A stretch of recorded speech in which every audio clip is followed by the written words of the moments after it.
الرحمن علم القرآن خلق الإنسان علمه البيان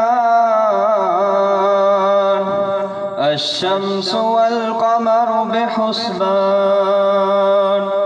والنجم والشجر يسجدان والسماء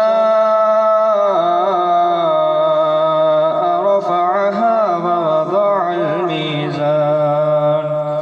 ألا تطغوا في الميزان وأقيموا الوزن بالقسط ولا تخسروا الميزان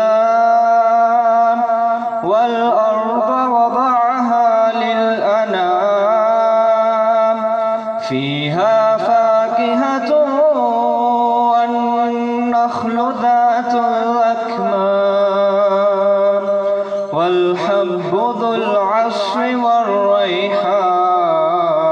والريحان فبأي آلاء ربكما تكذبان خلق الإنسان من صلصال